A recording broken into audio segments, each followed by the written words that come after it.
O Dia Mirante está de volta. Olha, após a Agência Nacional de Saúde Suplementar fixar em quase 10% o limite para o reajuste de planos de saúde individuais e familiares, muita gente ficou preocupada em como preservar o serviço no orçamento mensal. O Olavo Sampaio vai trazer informações sobre os impactos desse aumento e quais as alternativas para o consumidor manter o seu plano de saúde. Olavo, explica para a gente. É isso, Cabalau, é um valor que impacta certamente no orçamento de todo mundo, que já vive apertado, né, fazendo as contas aí na ponta do lápis. 9,63% de aumento, só que a gente acha alto esse aumento, né, esse reajuste, só que no ano passado foi bem maior. O ano passado foi um aumento histórico de 15%, ficou entre 12% e 15%. Nesse ano, nesse percentual, que claro, obviamente, qualquer valor em que você aumenta e reajusta um serviço tão essencial como são os planos de saúde, o serviço de saúde, você de fato tem um impacto nas famílias brasileiras que precisam da continuidade desse serviço. A gente vai falar com o doutor Rosinaldo Mendes, que é presidente da Comissão de Direito do Consumidor da OAB Maranhão, e justamente sobre essa questão já de reajuste que não tem o que fazer. As pessoas têm que se submeter a isso. Há alguma outra possibilidade para não pagar ou não? Bom dia, Cabalau. Bom dia, Vanessa. Infelizmente, esse reajuste ele já foi determinado pela ANS. É um reajuste que já vai ser aplicado a partir do mês de julho e vai ter desconto retroativo, né? Então, esse reajuste não tem mais o que discutir. Ele já foi analisado, foi sancionado e já está aplicado. A informação que nós queremos passar para o consumidor é: fique de olho no seu extrato para saber se o reajuste está sendo aplicado corretamente. Outra coisa é que você vai ter um desconto no mês de julho, o reajuste será aplicado e vai fazer um desconto retroativo ao mês de maio. No mês de agosto, o desconto será retroativo ao mês de junho. E no mês de setembro já é a parcela normal com o reajuste atual.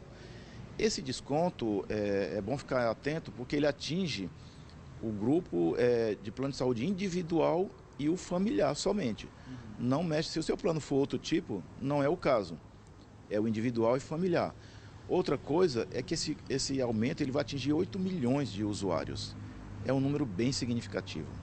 E assim, só para a gente informar essa questão de abusividade, o senhor está alertando para que o consumidor, o beneficiário, fique atento sobre isso, mas já sabendo que os próximos 2 meses serão aí de adequação dessa nova taxa, desse novo preço, que é retroativo. Os planos eles vão buscar aí nos meses anteriores para até o mês de setembro, como o senhor explicou, está na mensalidade que vai ficar, é isso? Exatamente.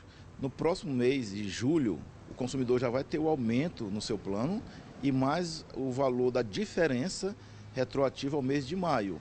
No mês de agosto ele já tem um aumento e o retroativo da diferença do mês de junho. Somente no mês de setembro já se normaliza sem retroativo. E aí passa a vigorar a partir. Só lembrando também que esse aumento desse percentual ele é aplicado na data de aniversário da sua contratação. Mas tem um alerta também que nós devemos ficar atentos, que você pode ter um reajuste por faixa etária dentro do mesmo ano. Então esse reajuste é somente do contrato. Ainda pode haver o reajuste por faixa etária e você deve ficar atento. Observe se vem o aumento adequado, se está de acordo com a ANS, se não tiver, denuncie. Nós aqui da OAB recebemos denúncia, você pode entrar direto no nosso site, você pode ligar para cá, o telefone é o 2107-5409, você pode ligar e fazer a sua denúncia. Você pode também procurar os órgãos de proteção ao consumidor e também a justiça, se assim for o caso. Então, assim, além desse que de quase 10% de aumento de reajuste, ainda vai ter mais um em relação à idade. Por exemplo, os mais idosos, as pessoas com mais de 60 anos, elas certamente terão um aumento maior. No caso dos idosos é diferente. O Estatuto do Idoso já está pacificado, já foi proibido o aumento na faixa etária a partir de 60 anos.